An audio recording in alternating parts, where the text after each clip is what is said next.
Welcome back to another episode of System of Systems, the audio misinformation arm of the Safety Propaganda Counterintelligence Network.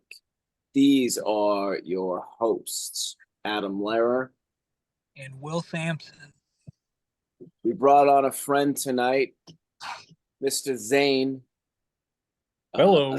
A scene head, if you will. Zane and I got to, we became buds at Alec, Filthy Armenian's last event in Los Angeles, which was a grand old time. I guess I should probably help him promote that. So if anybody hasn't gotten tickets for his show this weekend, he is doing another event on Saturday, January 6th for Armenian Christmas. And of course, for the double entendre there of it being the celebration of the last great American rebellion, et cetera, et cetera. But you're going there tomorrow, right? Yeah, I'll be there tomorrow and definitely Saturday. Yeah, I was hoping next time he does one, I should be. I'm writing this. I did a play last time, and I've been doing a lot of work for theater, and it turns out I'm a fucking genius for it. It comes stage writing. It comes really, really, really natural to me.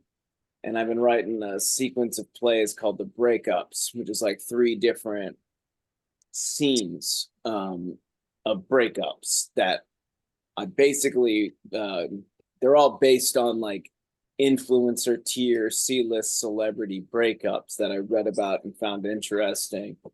One of them ends in murder-suicide. And then, shit like that. So I was hoping maybe I could perform that in LA at some point. I'm actually trying to get some theaters to do it here for like a trial run, maybe just like one of the parts at first, but that's neither here nor there. Anyways. Well, the one you did in LA was, it was pretty damn funny. Yeah. I think it does come natural to you. Yeah, we did one in New York too with Peter Vack and Salome playing the characters, and I think that even hit harder just because it was like more experienced actors. But I really want to do one this time with some time to rehearse, so we don't have to like have the scripts on stage. I mean, I like that style in a way, but the ones I'm doing now, I want more of like a theatrical, more immersive experience. And I'm actually playing one of the characters. There's like a bodybuilder character that I don't think anyone else could play convincingly. Obviously. What have you been up to? Me, just work really. Went to Orlando for New Year's. Had a blast there. I'm kind of getting over being sick, but had a good Christmas, and just gonna go to LA this weekend. Very busy. Yeah, I kind of feel like shit. I'm 6 weeks off steroids right now. I feel like my hormones are a bit crashed, but I just found out I got to perform a bot stratification show in 2 weeks. So I'm probably going to hop on some gear tomorrow. Nothing severe, just some test growth hormone and some clenbuterol to get nice and lean. Hell yeah. Yeah. Will, what kind of gear are you running these days? I'm not doing any gear, unfortunately. I'm clean. Pure blood. Yeah. Anyways, I wanted to convene this meeting because, I mean, I basically saw all the new movies, almost all of them, over break. That's all Michelle and I were doing. We just were like going to the movies and going to expensive restaurants. It was really fucking nice, and I liked mostly everything that I saw. I mean, I loved Saltburn. I've seen it 3 times already now. It's become like an aphrodisiac of sorts for our marital affairs. And I liked the Iron Claw. You know, it's a bit sappy, but Efron's physique is so fucking god mode in that movie that you couldn't help but just like admire the athletic prowess of it. He's still not like a great actor, but he deserves accolades for just so convincingly playing this elite athlete. I think honestly, like, did you guys see that movie yet? No, I haven't seen it yet. I was kind of hesitant to because I feel like the trailer gave away the whole movie. I mean, I'm sure there's plenty more I to knew it. the story, you know, Yeah, so yeah. like I didn't know the story, but the trailer just is just a two minute version of the whole yeah, story. It seems like. yeah. Um yeah, if anybody knows the Von Erich story, they know it's a horrible, horrible, horrible tragedy. Uh you know, domineering sports dad drags a bunch of his kids into professional wrestling. Two out of the four of them have no fucking should not have been doing it in the first place. Whatever, whatever. But it's mostly a good movie. It makes you feel it's moving. It's a moving film. And like I said, Efron just looked so insane. Like it's arguably, I would say, the most elite body composition achieved by a movie star since Stallone and like Rambo 2. He could easily step on stage at a Mr. Olympia show in like at least one of the smaller divisions and like do well. Because you know, most like movie stars, they do the thing where like Hugh Jackman, for instance, at peak Wolverine, he gets fucking shredded. But I guarantee if he took his weight, he wouldn't be more than like 170 pounds. It's just like it's easier to fake size on camera than it is to fake condition. So Right. usually they just get him dieted the fuck down and they get him on tran and fat burners to make everything look all veiny and shit. But Efron is like big in this movie. He's easily 200 pounds without like, dude, he's fucking bone dry peeled throughout the entire film. And it's impressive. The best scenes in the movie are just the training sequences. So I Right. fuck with that one. What else did I like? What were the other ones we saw, honey? We saw. Well, that's the main topic we're talking about. Oh yeah, zone of interest. Jesus fucking Christ! Did either of you Yeah. guys see this one yet? No, I Not really yet. I love everything Jonathan Glazer's ever done. But it wasn't. I was in Orlando last weekend, and that's when I saw Poor Things. So I was trying to find Zone of Interest because I kind of wanted to see that more. But yeah, it wasn't playing anywhere down there or here, I think, for that matter, in Dallas. But yeah, that's definitely on my list. Yeah, I want to do a full episode on it. Maybe just write something about it because it's like so formally unique. But holy shit, is it unrelentingly brutal? It's I don't know if you know the idea of it, but like basically it's two experiences at the same time. It's the domestic drama of like it shows Frederick Haas, the commandante of Auschwitz, and his family living this idyllic life at the border of the camps. Um, but he uses sound design to perpetually remind the viewer of what these characters are like essentially suppressing, you know? So they're walking around like having their picnics and then you hear the sound like constant it doesn't let up. It's just constant screams, gunshots. You see the furnaces burning. Like it is fucking brutal. Wow. And you know, he's such a good sensory filmmaker that the film is less about like Nazism than it is just about the profound capacity for human cognitive dissonance. Right. Uh, 10 out of 10. I'll never watch it again, I don't think, but it's just one of those films. You got to see it once and then probably like it's not an easy watch, you know, especially because I'm a Jew, so it probably stoked my inner Zog a little bit, and I was just like, "Fuck, how could this have happened to us?" Yeah, that's why I didn't see it in a theater, because of what you're saying, it's such a sensory experience.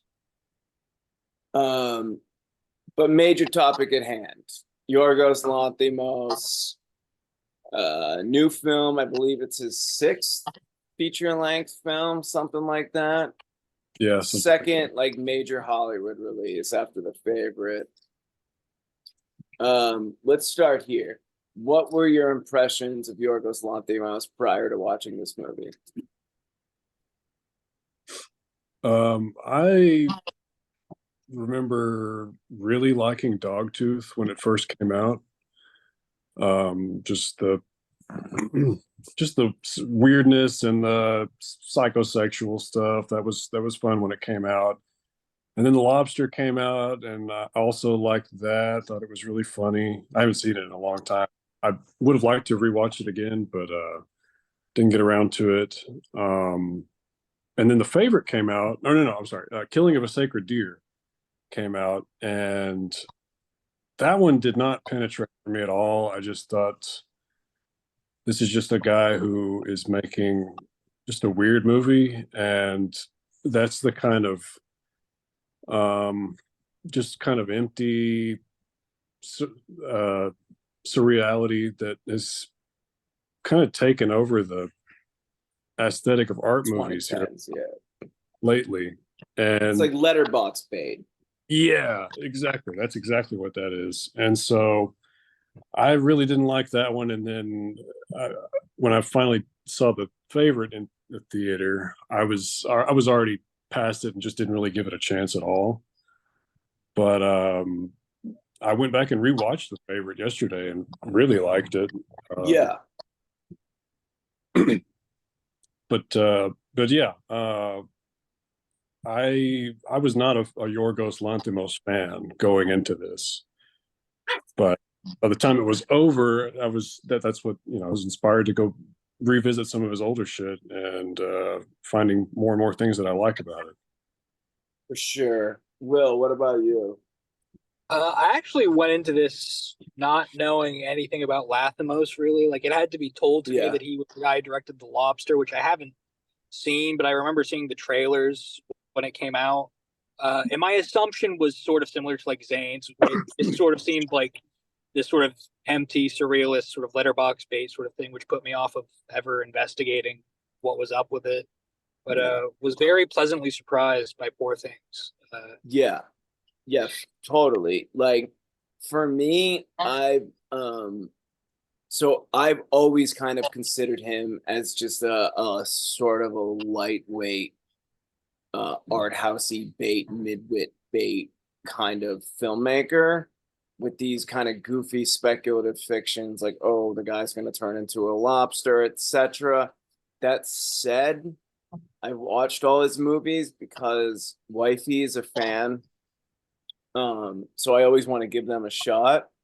And there were always glimpses I thought where something might be, he might be like, he's clearly very virtuosic in his ability to craft a film.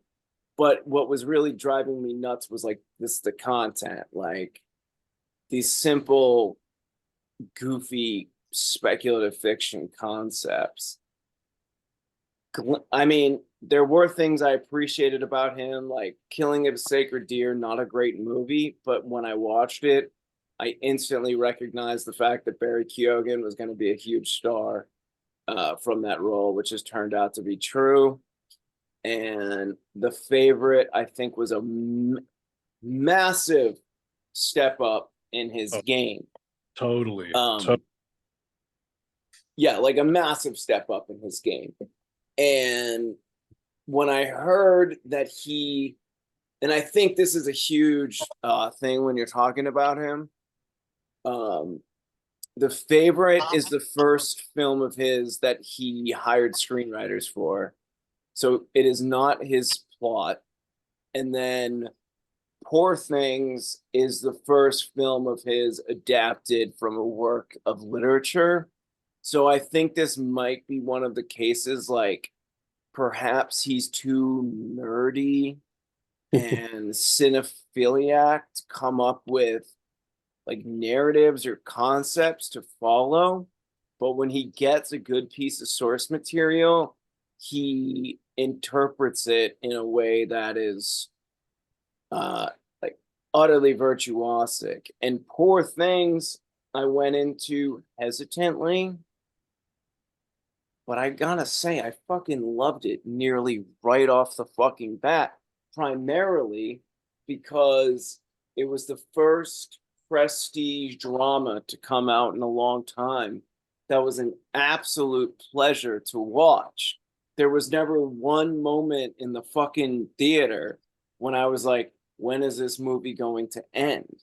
I actually didn't want it to end. Like, it was so fucking riotously funny. Everything was so pretty and weird to look at. And I'm a bit of a fan of the writer Alsadair Gray. I hadn't read the book that this is based on, but I've read he wrote this book. His masterpiece is called oh fuck, what's the name of it?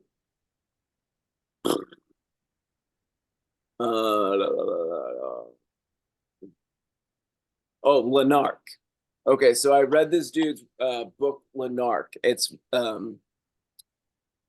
really wild four set sort of novel that kind of combines like the social realism dystopia Orwell with like the visions of hell of Dante. Um, and I like his paintings a lot. And his paintings, of course, I think were a huge influence on the set design of Poor Things.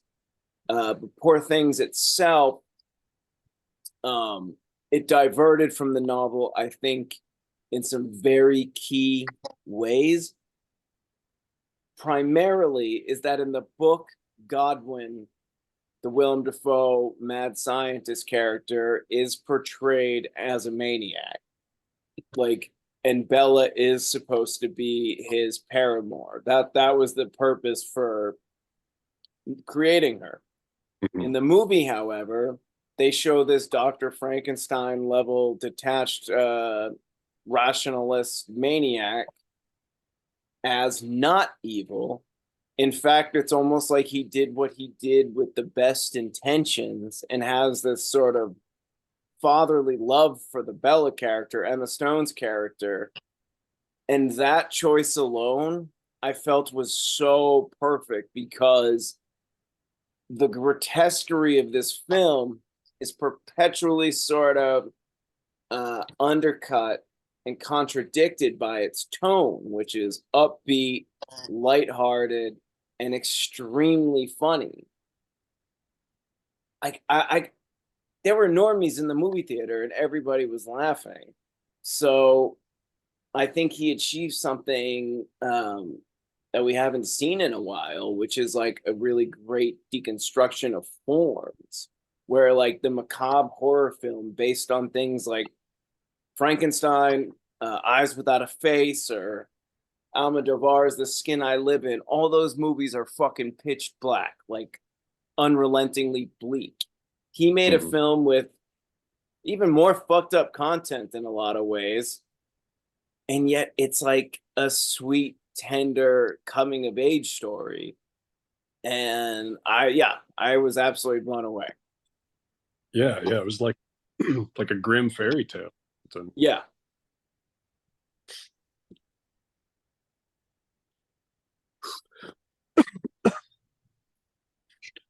Yeah, I was really blown away by it, man. In in many ways, how The Favorite was a major step forward for him. I think this was exponentially another step forward. He used the same cinematographer as before, or as The Favorite, and man, that guy's great. I don't know of any other movies that he's done, but that combined with all of the other visual touch that he put in, like I don't know about y'all, but I loved the CGI boat that was Oh, so good. like BioShock Infinite looking thing, Yeah. and the all the weird little title cards and the chapter breaks. Oh my God, yeah, with the almost like still images in between every chapters. Yeah, it was unbelievable. Yeah, he just seems to be getting more and more like you were saying. If it's if he doesn't have to worry about the screenwriting or whatever, he seems to have a lot to leave when it comes to the visual element. Yeah, I think um I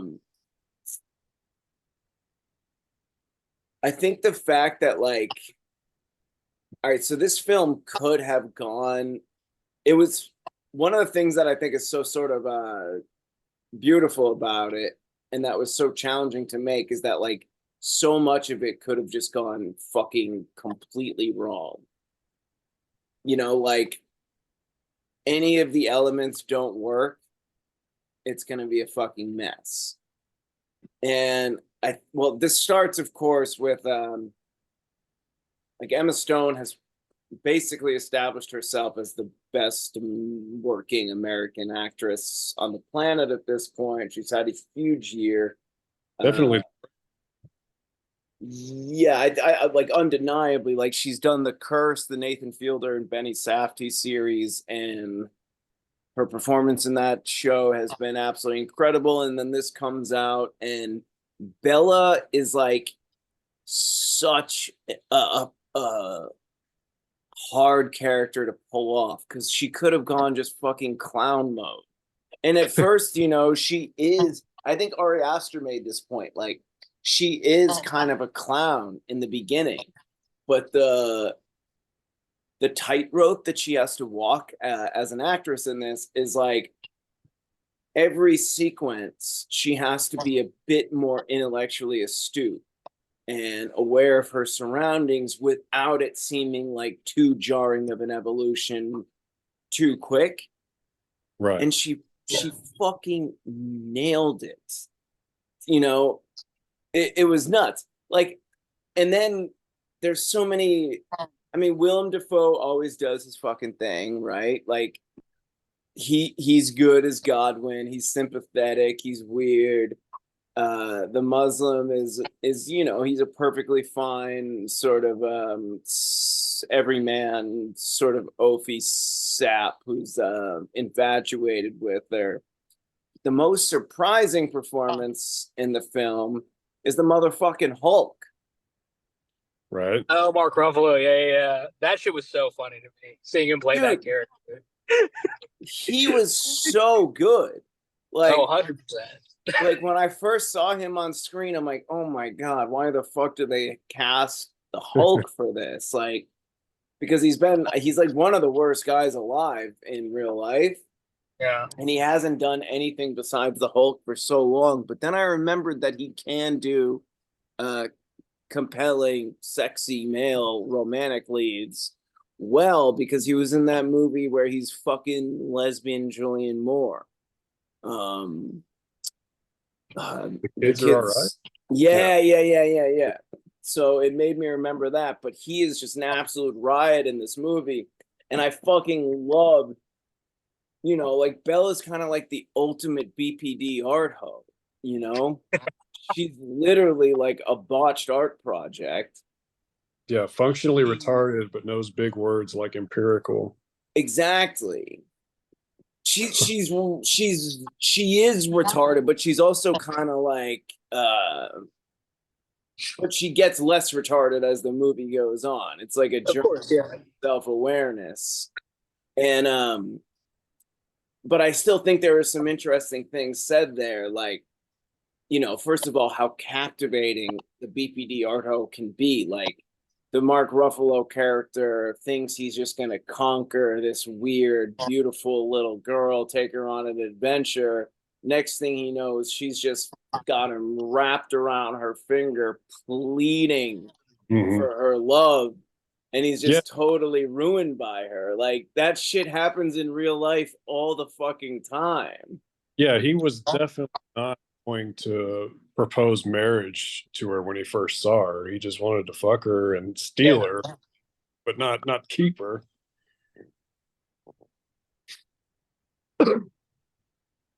Yeah, it's an astonishing feat, and there were just so many clever things that like were so funny. Like you know, when she's on the cruise line and she meets the older woman, sort of like world-wise woman, and her black homosexual nihilist companion, and she realizes she's still living in this bubble of the privilege afforded to her by her god, her godwin. And he's like, let me show you how the real world is. And then there's just like this stop. They can just take this like they can just take this like trolley over to the Alexandria, and she just looks down and sees like dead babies and like cannibalism and whatnot, and it just completely fucking annihilates her. Yeah, and then she's immediately held to give away all the money. Yeah. Yeah. Yeah. Yeah. Yeah. And that part's particularly great too, because like in any other movie, something like that would seem like, I don't know, overly cynical or like overly moralizing. But in the context of like her development as a character, it's like a necessary part of like her like development. So like she has like the exact appropriate response given where she is at in her development at that point. It's like, I found it actually very poignant. Yeah. Yeah. No, I think it makes her more I think it speaks to her like intelligence as a character, because I have this theory that like one of the reasons libtardism is such a thing is just because so many people of middling to low IQ get admitted into universities now, and then you know they leave their bubble and they come into contact with this literature and these ideas and the realization of how fucked the world is, and there's like a hopelessness there. So she just has to deal with that in like this very rapid succession, and she doesn't come out of it weakened or crazy or broken by it, but instead she decides, oh, I need to experience more of the world so I can understand it from every perspective. It's kind of like it's a coming of age film, but it's kind of like the ultimate coming of age film ever made. I'm actually like shocked that this thing got made at the scale that it did. Like, same a little bit. At the same time, like when you see certain aspects of like the way it ends, you can sort of see like that was probably like the out for like the people who this had to be pitched to. It's like why it could get made, but at the same time, like what it gets away with before that is very impressive.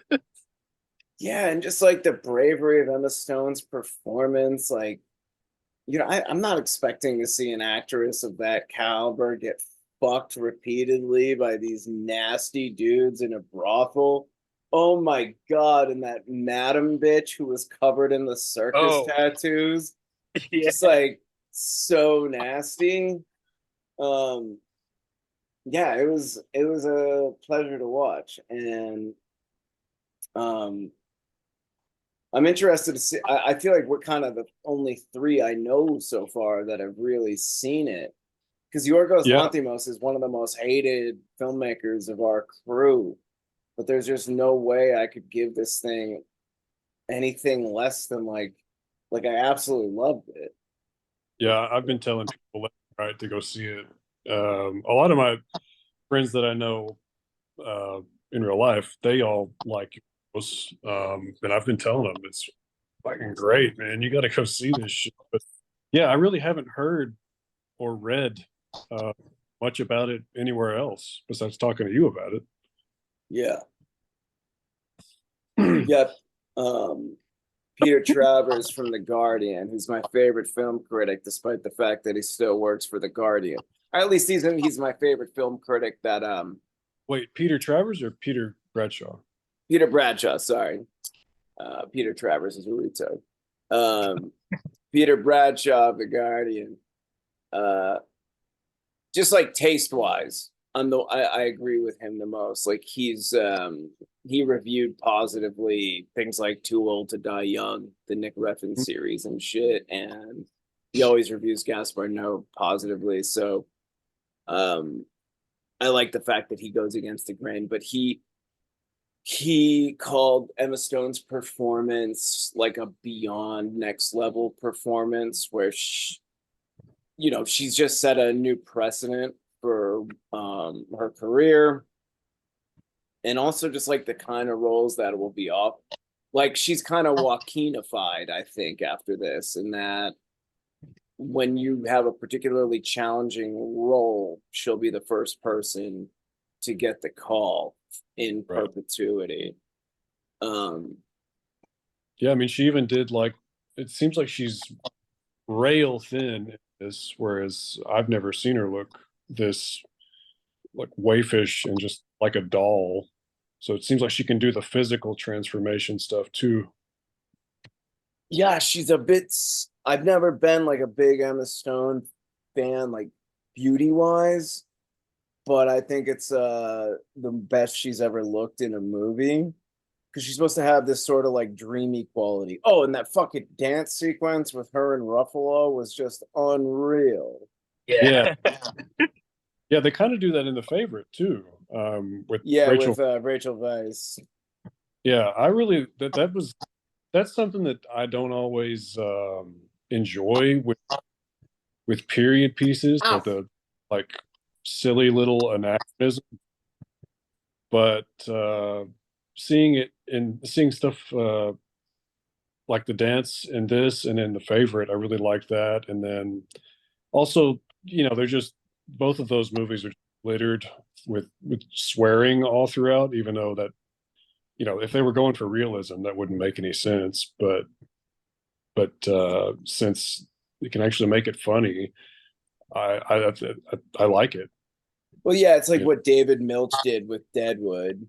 Like, yeah, like Deadwood was originally written with the vernacular and slang of the time it's set in, post Civil War. But then David Milch realized it wouldn't hit so hard if Al Swearingen is like, you scallywag, So they just load up this, like, I just rewatched Deadwood for like the 10th time. It shows goddamn God mode. So yeah, you got to make choices based on like what the audience will get, but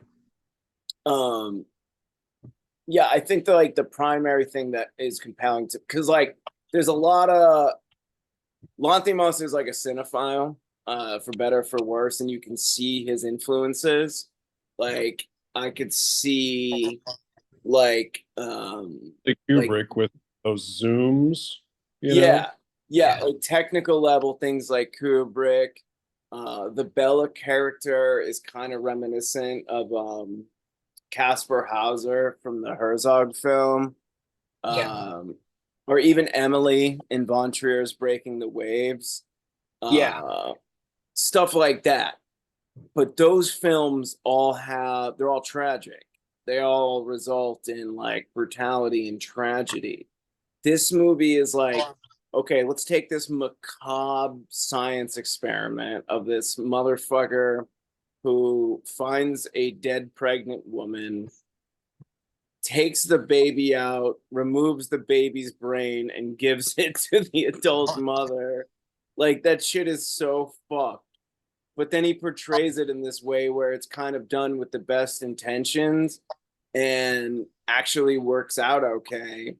And at the end, Bella seems to think that like carrying on her Godwin's work is like a moral imperative, like giving people a second chance at life. It's super provocative to think that way. It's kind of radical. Yeah, because she immediately realized that giving them money isn't the answer. Yes. Yeah. Yes. Yeah. Yeah. And, so she took whatever the measures she needed to become this heroic doctor, instead of outsourcing it to someone else, or like I said, using money in some way, she rose to the occasion herself. Yeah. Yeah, and I mean the Godwin character is cool to me too because he's like, I mean like his lines about his demonic father, that Yeah. he kept like trying to justify his father's like horrid sadism towards him in a way that I thought was very funny. But I liked, there was like this sort of a juxtaposition between the pure rationale of Godwin and then Bella, who is like pure emotion. It's very much like a male versus female kind of thing. And ultimately, he is just like a father figure to her. And I thought it was kind of sweet, like he realizes that he can't control her at a certain point, that he has to let her see the world and just be assured that eventually he'll come back. It's almost like a tender story just about fatherhood in this very fucking weird way. It's almost like more brave to me in a way to make a movie that's Greenaway did this too, like I think Yorgos has been vocal about his Greenaway admiration, but Greenaway would do a similar thing where he'd be showing you like the most fucked up content ever, but it never hit like that. It's not like watching Melancholy Durango or New French Extremity stuff where it's like meant to just like torture and emotionally torment you as the viewer. I love all that shit, but this is a very different thing where it presents you with this incredibly provocative content, but the content goes down very easily. Like is a feel good movie. And that's kind of like the bravest thing about it. He takes this shocking concept, but then makes it this like Hollywood fan favorite film. And there's, especially in the era of A24, when like artistry itself is sort of being like our idea of an artist now is this like severe thing. Like it has to be serious, it has to be dark, it has to be unrelenting. And he has all the qualities in there, at least like what the story is, but he gives it this sweetness and this lightness, and like loads the movie up with jokes that land, and you got a 2 hour and 20-minute movie that feels like it just breezes the fuck by. Impressive on every single level. Absolutely. Yeah. I agree with that 100%. I'm glad you said the mentioned the Greenaway influence. I noticed it more in The Favorite just because it's visually a lot like The Draftsman's Contract and the setting also. But this one, it made me think more like of kind of like Baby of Macon, in that they're dealing with a literal baby, but in this one, it's you actually see more of the progression that the baby makes. That makes sense, and does so in a at times brutal, having brutal realizations, but is ultimately human and with a lot of humanity and very positive, and there not was just no not just a, there's no just a yeah, takedown, sorry. like cynical takedown of one thing or another. Yeah, and there was no pedophiliac angle. I kept worrying about them going there because, it's like a baby brain in an adult woman. But yeah, I was so relieved when God's character reveals that he's a eunuch. yeah, dude, yeah. That was a breath of fresh air. And I also just thought it was funny that he's like, listing off all the experiments that were done on him. Like, it reminded me of, totally unrelated, but it reminded me of Lloyd Bridges' character in the first Hot Shots movie. You know what I'm talking about? Yeah. He's talking about all his war injuries, like his ears are ceramic and shit like that. Yeah. And yeah, like maybe they added that in there because maybe he would have had more of a sexual desire towards her, if not that. But I love just like the fact that he was like, whatever sexual desire I feel towards her is outweighed by my paternal instincts. Right. Yeah. And He acknowledges that, of course it should be there, but it's really not. yeah, that's actually very provocative. Like to Yeah. acknowledge that that's actually a real thing, that of course when you take in an adoptive daughter, it's especially one who's already a full-grown woman. Mhm. There's like, I mean, Woody Allen, motherfucker, is like that's a fraught relationship, but like Godwin basically just shuts it down and is like, hey, to the assistant, I know that you love her. Why don't you just marry her, but just stay here so I can keep examining her? Yeah, no, there was I'm trying to think of like anything about the film that I would change, and I really can't think of anything.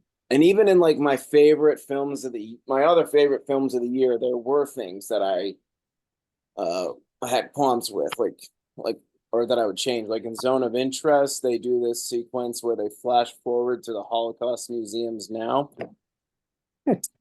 I think that could have been cut out. Um, Beau is Afraid, which is my favorite film of the year. I think they could have edited down that sequence a little bit of when The animated part. yeah. Yeah. I liked it, I think it got too much heat, but it was a little prolonged. And my Yeah, I really God. had the bathroom when I watched that movie. I was really shorter, but yeah, it's pretty damn good in spite of that. Yeah, it's also the most misogynistic. Like Ari Aster is the most misogynistic filmmaker working in America today, but no one seems to notice outside of guys like us. So he gets Right. away with so much. Beau is Afraid is fascinating too, though, because that's, to me, I was very positive that is his masterpiece. Like I love Hereditary a lot. It floored me when I first saw it. Like I've not been that frightened in a movie theater in God knows how long. Yeah, same. Midsummer kind of lost me, but Beau is Afraid, I think, is going to end up being like his Sorcerer, you know, like Right. this huge vision, this huge idea that he had. It's very difficult and very alienating for a lot of viewers, but will be in 10 years being reappraised as his masterpiece. Maybe he'll go down the Coppola route and put out a new cut every 10 years or something like that. Yeah, that would be dope, actually. Ari's just like so bad about, he's so Jewish, like he's clearly like a genius filmmaker. But he sucks at talking about his own work. And um yeah, he's just like, David Lynch is bad at it too, but David Lynch turns it into a bit where he just like refuses to talk about anything. Yeah. Ari struggles to, he really wants people to just like come to their own conclusions, but he comes off as sort of dismissive in interviews. And like actually him and Yorgos did directors on directors for Variety up on YouTube. I'll hyperlink to it. And Yorgos was the one who I thought was like the more fascinating interview. Like he has a lot to say about film history, about movies that he likes, etc. Ari just like, man, this guy struggles like as a public figure. Even in person, dude, I met him in the weirdest way. I've told this story on here before, but when I went to see Gaspar's last movie, Vortex. Yeah, the old person film. Yeah, Vortex. Yeah. Vortex, yeah. It was crazy. Like I saw it with my homies Cedric and Bradford at the IFC at like a matinee, and we were the only people in the theater except for 3 other guys in front of us. When the movie ended, I realized those 3 other guys were Gaspar Noé, Ari Aster, and this visual artist who I know kind of well, Lee Ladair. So we all know Lee, and we were like, "Holy fuck, this is our in." So we go up to Gaspar and Lee. I'm like, "Lee, hey, good to see you, bro." Gaspar, man, we love the movie. And Gaspar's like, "Thank you so much." And then I didn't even notice that it was Ari until like I looked over and I'm like, "Oh shit, you're Ari Aster." Yeah, I loved Hereditary. And he's just like, "Thank you so much." Like really, really, really Jewish neuroticism going on with that guy. Right. But you can see that in his work. But, Yeah. Hey, he did something good with it if he made Beau's Afraid. yeah, and I'm psyched. His next movie is going to be a Western, also starring Joaquin. Oh, cool. Yeah. And Yorgos has a movie coming out like in another 2 months. He already shot it. Oh shit! Yeah, also with Emma Stone and Willem. Damn. Oh shit! Yeah, I think they shot both. It's called Kinds of Kindness. Now, let me ask you this: is this upcoming movie? Is it also an adaptation? Let's see. No. Yorgos wrote this one. See, okay, I mentioned that I really liked The Favorite, and that came out in 2018. And did either of you guys see the short film that came out in 2019 that he directed with Matt Dillon called Mimic, I think? Yeah, I saw it on Movie. Yeah, that's where I watched it too. Yeah. So it gives me the feeling that he hasn't really shaken that early style that he took on, the weird surrealist shit. Because I think short films are all dog shit with like with few exceptions. Even the one that Jonathan Glazer put out last year. Oh yeah, I saw that one too. Yeah, It was on Criterion for a second. Yeah. Lynn Ramsey had one called The Swimmer that sucks, and yeah, just a lot of otherwise great filmmakers make short films for some fucking reason. I don't know why. I hate them all, but yeah, just seeing that Nimic came out after The Favorite, and then finding out this upcoming movie is written by him, maybe gives me a little bit of pause. Hell, I'll still go see it though. Yeah, I mean, I think after this with the cast, I'm gonna be cautious, but I'm kind of looking forward to it, to be honest. I just read an interview with Willem. He did say it's sort of like a return to earlier Yorgos territory. Yeah. I doubt it'll be as good as Poor Things, but I can still admire the work ethic this guy is putting in. Oh yeah, for sure. And I mean, there's a lot of Greek filmmakers I like, dude. You know, the thing with this sort of weird off-kilter style has been a Greek cinema thing for a long time. Yeah, so there was a movie that came out like right after Dogtooth that Yorgos starred in called Attenberg. Do you know what I'm talking about? I do not, but I'm It's looking at it just right here. another like weird empty movie, and it's just about these 2 weird chicks who listen to suicide and like narrate stuff, just things they observe as if it was an Attenborough documentary. Oh, Okay. Yeah, it might sound cool, but yeah, they really just make it a weird little thing, a weird, quirky little movie, and it's not that good at all. And it Damn. made me think that is this.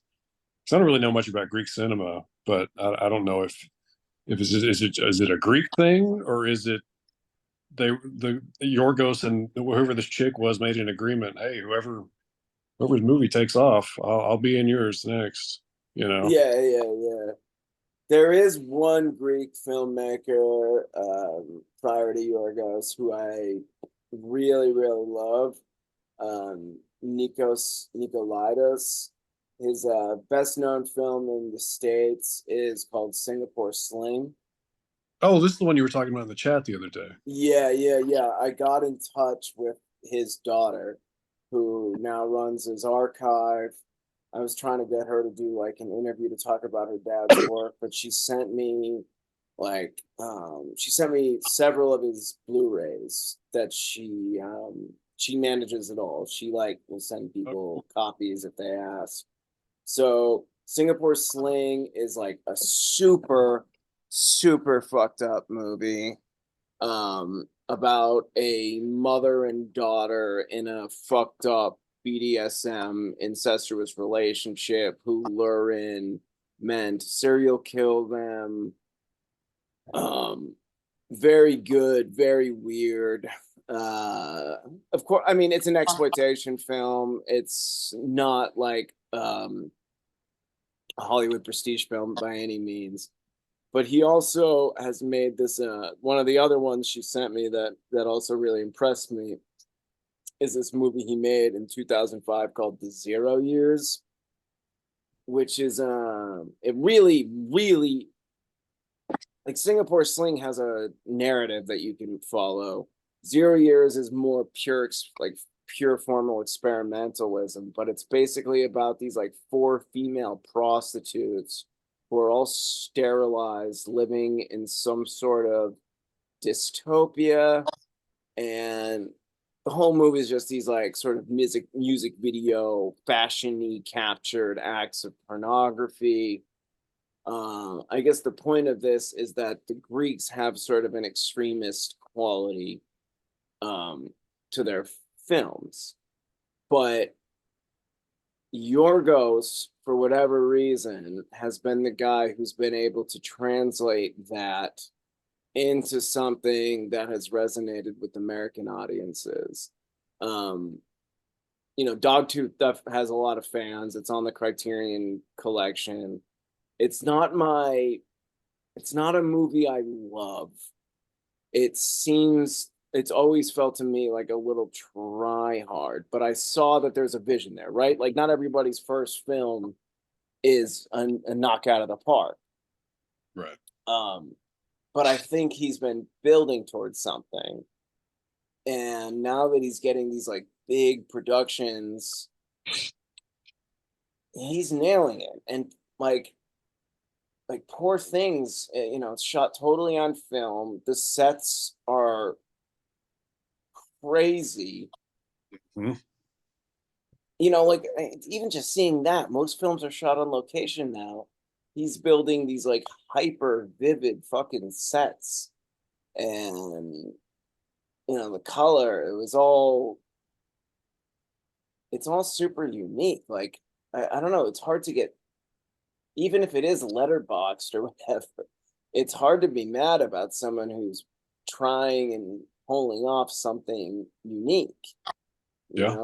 I think we gotta respect that shit. Yeah, it's making me really want to go back and give it some other stuff another chance. But yeah, it really is admirable, all of the different tricks it has for this one. Speaking of Emma Stone, like the other thing she's got going on right now is the Benny Safdie Nathan Fielder collab, The Curse. Have either of you guys been keeping up with that? I haven't had a chance to, but I've wanted to because I like what Nathan does typically. So I would imagine I would love this, but I just haven't had a chance to watch it. Yeah. Yeah, I haven't seen it either. Yeah, definitely. Like the first 3 episodes were like mind-blowingly hilarious and like just so good and on point and so cringe. It has kind of unraveled to an extent as the series has gone on. I'm curious to see how it ends. But the one like singular force through it is Emma Stone gives this absolutely incredible performance where she plays this she's the daughter of slumlords, basically. And her slumlord parents finance her eco-friendly homes. And in the show, her and her husband Nathan Fielder are turning their little eco home grift into an HGTV show where they're trying to restore their home community of Espanola, New Mexico, with these like glass house looking fucking atrocities. And that's funny. New Mexico is one of the most cursed places I've ever been. I've only driven through. I've never spent much time there. Oh Same. man. It's one of those places where as soon as you walk into a restaurant or a store as an outsider, everyone just kind of stops what they're doing and stares at you. Really? And it's not just the Indians, it's like everyone who lives there. That was my experience. Did you know that fucking Breaking Bad was originally supposed to be shot in Tucson? Oh. Yeah.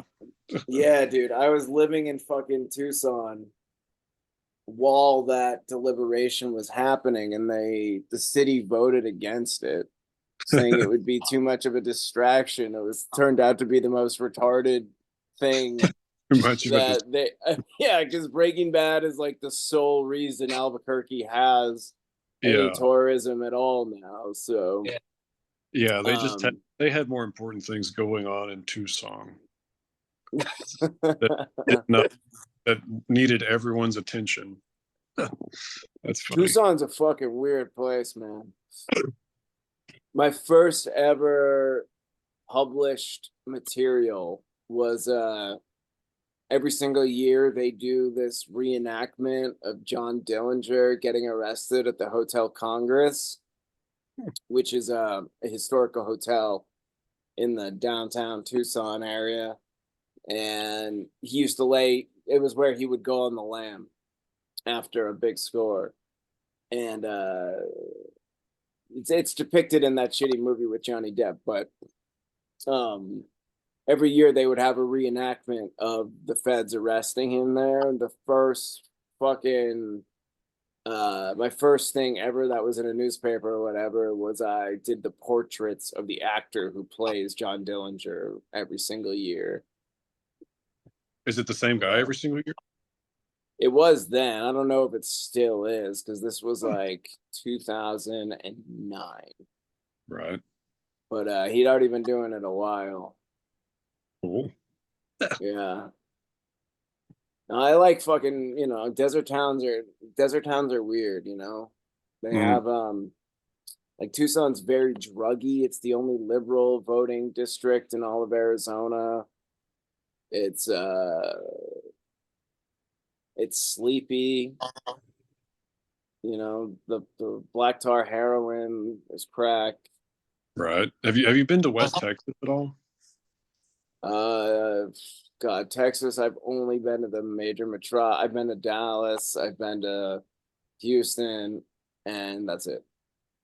I was gonna say El Paso is pretty gnarly as far as desert towns go. It's huge for a desert town. I think they've got like 1 million people there, but like anywhere, Abilene or Midland, Odessa, man, all that shit is weird desert towns too.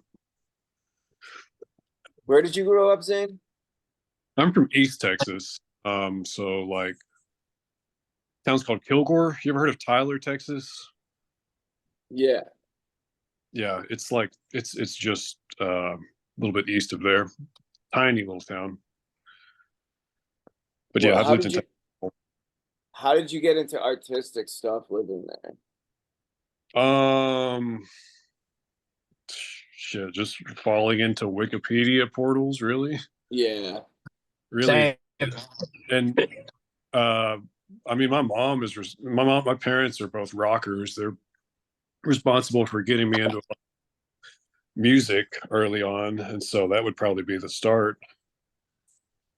That was the same thing with me and my dad. But yeah, Yeah. like growing up on Cape Cod, having interest in the arts had me marked a faggot pretty pretty early on in high school. It's funny, dude. Like I'm like the most heterosexual friend of my group here in New York, but I'm like the flamer where I grew up. You know, Right. I feel like that's a common tale. Yeah, Yeah. yeah. Uh, My friend definitely. my friend Bradford, who's been on this show, he had a full ride to University of Kansas for baseball and football, but he's now a sculptor. And even though he was like an elite jock, he still had to deal with gay innuendo just for being into the arts. Well, fortunately, I was always big, so I didn't really have to deal with, I don't know, getting bullied or whatever. But yeah, I'll say black people didn't like that I was into arts or whatever. That's who you would get that from. It wasn't like kicking my ass or anything. Yeah. Nobody like beat me up or anything. I was on the wrestling team and shit, but um and we didn't have any blacks. We had one black and he was like a Haitian, Chris LeBeau. Actually, like man, I just reconnected with a bunch of my high school friends. We're getting together in a couple months. Nice. Yeah, Yeah, should I be had good my high shit. school a couple years back. It was a fucking blast. Even though I was like the art fag ever, it was a fucking blast, man. We had a really tight knit class somehow. It was pretty small. It was like 250 people, but everyone pretty much got along, even 10 years My high later. school class was legendary for debauchery. We um we one time, this is actually a crazy story. So the night before I had to fly out for college graduation, there was this kid, Alex Anderson. His he was a closeted homosexual. It was obvious to everybody. And had a fucker of a time making friends because, teenagers are just such assholes. Alex the But Fat. yeah, basically. And but this kid had inherited millions of dollars from his late father. So they had him and his mom lived in this mansion. And his mom, probably trying to make her son some friends, would throw some fucking rippers at this house. One night they did this army themed party. So I'm like in full camo gear with like fake Vietnam tattoos all down my arms, and the cops busted it. And they sat us all down. It was like, and we had a small Cape Cod town, and this is like before the opioid epidemic was being investigated at all. So pretty much all the cops did was just bust kids for drinking underage. Mm. So the cops have us sitting down there, and I gotta piss something fierce. So the cops playing like Tommy Tough Nuts. He's like, "Oh, you sit the fuck down, or you're all going to the fucking station." I was like, officer, I gotta piss so bad." Officer's like, "Shut your fucking mouth, apocalypse now," or whatever. And I'm like, no, I really gotta go. And I just kind of wore him down. He's like, "All right, go ahead." And for some reason, he let me go to the bathroom unsupervised, and it was on the first floor. So I just fucking jumped out the window.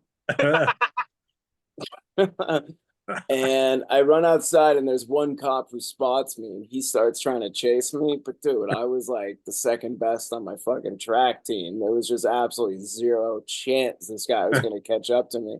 So I fucking he like ran at me, and I just two-stepped him and then zoomed home. I only lived a mile away, and I got home completely unscathed. But when I got back from college orientation, front page of the Cape Cod Times is all my friends in court, like flipping No. off the cameras and shit. Like debauchery in Sandwich, Massachusetts. These kids are out of control, or some shit was the article. Man, yeah, those were crazy times. Cape Cod was such an idyllic like place to grow up during the summer, but really oppressive during the winter. So everyone developed drug and alcohol problems very, very, very young. And that was where I remember you mentioned that John Axford stayed with you before. Was that Yeah, that in you Cape know Cod? Axford?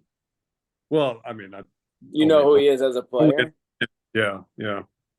Dude, Axford was the fucking best. That's so nuts that you bring that up, dude. So yeah, my parents used to house the Cape Cod baseball players. We used to give them room and board because the Cape Cod Baseball League, Summer League, is the most prestigious collegiate summer league. Yeah. Fucking Jeter, A-Rod, Nomar, Jason Varitek, Mike Piazza, they all fucking played in this goddamn league. And we housed three of them. First one didn't last very long, kind of a weird guy. Second one was John Axford. And Axe was like, I was 15. He was like my fucking hero, dude. He was way different than you would think he would be. He was like studying film. He's not really a jock, but he was like an exceedingly tall and handsome guy. He ran through pussy like no one I've ever met in my entire fucking life. Like my dad was probably proud of this kid at a certain point because there was never a night that he didn't have a new girl home with him. And my mom still talks to his mom quite a bit. And then the third player we had was this guy, Brian Harris, who was supposed to be an absolute stud. Like he was batting 400 his first year and he had 12 home runs. But I think the mental stress got to him. He never ended up making the pros. But a lot of the other guys that I was hanging, because I got to hang out with all these guys. They were like my big brothers. Right. So I got to hang out with Brad Boyer, who ended up playing pro on a bunch of different teams. But Brad was also just like, dude, insane level pussy slayer. Jason Donald was Brad Boyer's best friend and was also on the team. He had like a steady girlfriend. But yeah, but absolutely nutty. Like all these guys ended up going professional, and it was crazy. Like when I moved to Arizona for college, Axford and hit me up. He's like, I'm in town. Because, he was playing for the Diamondbacks. Right. So he hits me up. He's like, hey, your dad tells me you're living in Arizona. Let's go out together. And I'm like, fuck yeah, dude. So I rounded up my college friends and we went out with him and a couple of the other pros to a strip club. It was fucking amazing. Oh, nice. I'm not even like a baseball fan, but like it was still so cool to be in proximity to professional athletes in any regard. Oh, hell yeah. No, I mean, I'm a baseball nut. Do you still follow it? Yeah, here and there. I mean, I don't really watch that many games, but I'll follow it. I read about it and whatnot. Did you Just play? No, not past Little League. I was more interested in fucking rocking out by high school time. Yeah, I played through Babe Ruth. I was pretty good. I was a third baseman, but I got so burnt out on baseball. Like I had one of the my dad's was kind of like a sports dad. He used to just put so much pressure on me. So when I got to high school, my body changed a lot too. Like I lost tons of weight when Yes. I turned like 14, and it kind of fucked up my mechanics for baseball. But then I joined the track and the wrestling teams, and I did pretty well on both of those. So yeah, I guess I don't know. I just got more into the individual sports. I liked those because you could. It's like you're competing against yourself as opposed to just like constantly feeling like you're letting everybody down all the time. Yeah. Yeah, that makes more sense. Yeah, no, I was more into I played the orchestra or the bass in orchestra, and that was kind of my thing for a while. The big stand-up one. Nice. Yeah. Yeah, I'm still way better at that than I ever was at bass guitar, but those things are expensive and a huge pain in the ass to haul around. True, but it is nice if you got one. It is Yeah. nice. I have one that I don't have enough time to spend like really learning how to play it, but it's nice to have. Yeah. Yeah, do you have one like sturdy enough to where you can like stand on it while you play? I've never tried it out. It's kind of like an old one, so I'm kind of afraid to test that out, but I don't Yeah, know. I was always too chicken to try it on school's instruments, but damn, that looked fun. Yeah, for sure. Bill Haley and his Comets style. Absolutely. Yeah, I'm down to one guitar right now. I just have my BC Rich, like the classic BC Rich, the super phallic looking, No, obnoxious. I love that guitar actually. It can shred. But I just found out John Frusciante is putting out his own Fender model. I might spring for that. No word. it's a Okay. Stratocaster. Well, Yeah, his own edition of the Strat. cool. He mostly plays Strats, I think, but he's also played Les Pauls. But like his favorite guitar is Anthony got him a 67 Strat to do Californication, which is what he played on that record. Hmm. Yeah, Yeah, right now. I don't know. uh, I should start playing more guitar again. I'm just like surrounded by so many high level guitar players that I always feel inadequate. yeah, I need to start playing my.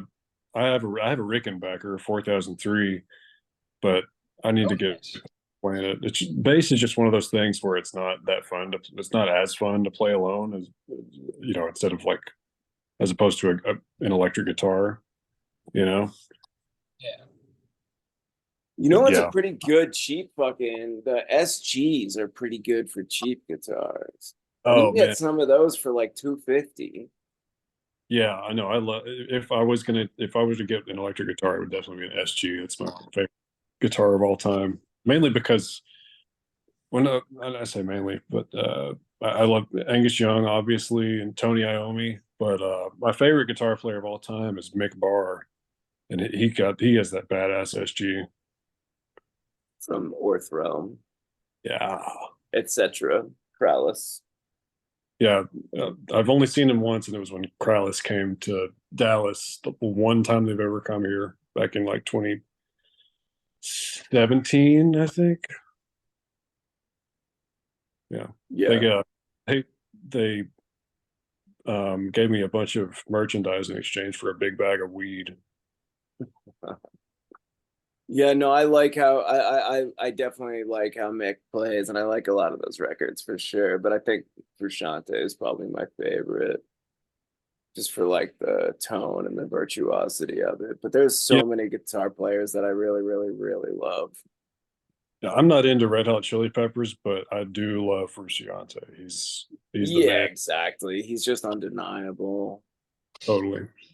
Um, but I like I don't know, I like a lot of Doom guitar players too, you know? Oh, I saw so in Austin they have it's now called Oblivion Access Fest, which is a lot of metal, but also like some shitty uh like tranny liturgy adjacent stuff. And I saw Yob play there. Are you into Yob at all? I used to follow them a little bit. Well, speaking of Doom guitarists, that dude is fucking crazy. They were awesome live. Yeah, it's a pretty good lineup. I'm looking at it right now. They got Oh yeah, Faust celebrating 50 years, Godflesh. Godflesh was amazing. Yeah, they always put on a really good show. Justin is a phenomenal musician. Um, John Weiss, I fuck with him. I know him a little bit. Who else is on here? Oh, my buddy Luke Helm. Yeah, this looks like a pretty good show. Yeah, it was good. It was just it was in the middle of summer in Austin, so it was 110 degrees every day. That part Right. sucked.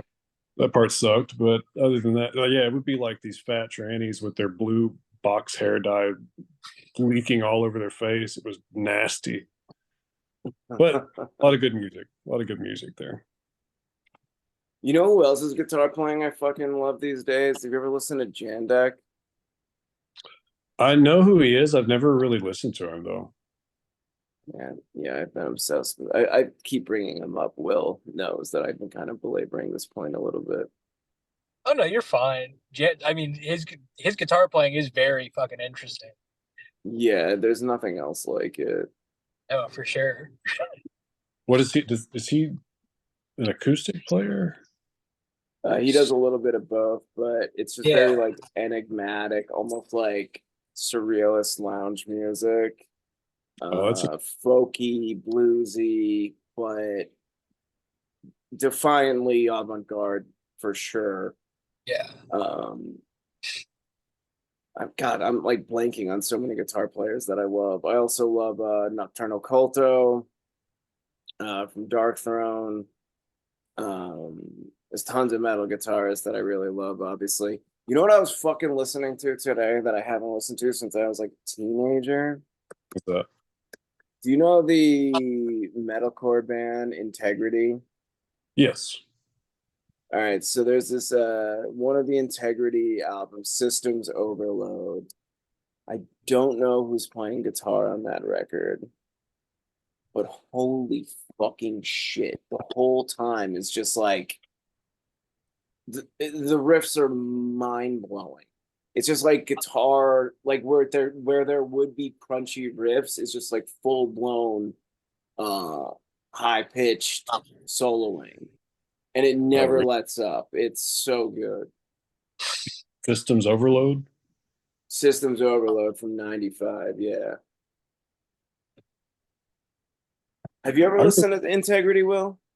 No, I'm not really a metal guy to begin with, really, but like the metalcore thing especially was something that was not on my radar at all.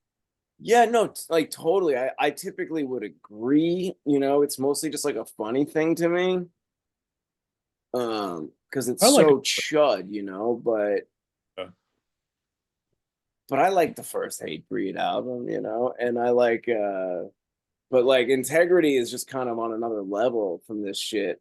And I like, dude, I'm from Boston, so of course like I like Converge a little bit, the early stuff, and I For like, sure. The you Red Cloak. know, yeah, Dillinger Escape Plans, early stuff. My mom's friend, who she has to work in a hair salon with, her sister's married to Jacob Bannon from Converge. Oh wow. Okay. Yeah, I met him at a bar in Brooklyn a couple years ago. I was like, dude, my mom worked with your sister-in-law. He didn't fucking care at all.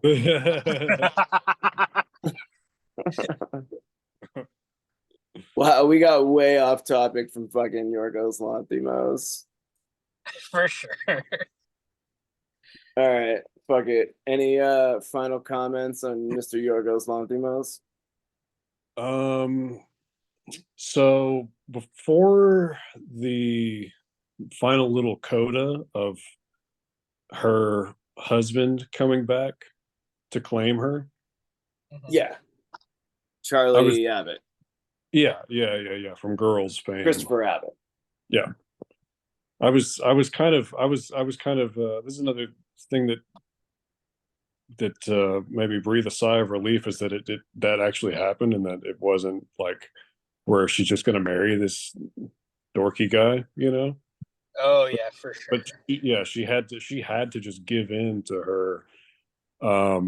her instinct to just seek out all this human experience. Yeah, Quest for Knowledge. Yeah, yeah, And dude, I love Christopher Abbott. I think he's probably one of the most underrated actors alive. He's preposterously good looking. He's been great in every single thing that he's done so far. And he is absolutely fucking hilarious in that dinner sequence. She's like, "So what did we have in common?" He's like, "Oh, we both enjoyed a spot of fun here and there." And then he goes, "Let me demonstrate." And he sicks the dog. Fucking sicks the dog on the maid so she spills boiling hot soup over, and then he just points the gun at her before she acts up. yeah, Unbelievable little performance. That's like another dude. There's so many good actors that are just not getting the amount of work they deserve. Like Rosamund Pike, is yeah, another good example. Like she was amazing in Gone Girl. That should have been a career making performance. And totally. then she's kind of spinning things here or there, but nothing of note. And then seeing her in Saltburn, she's like, she kills that character. So Totally. why the fuck do I have to put like the worst, most boring actors in goddamn everything when there's this huge roster of young talent that isn't being tapped into at all?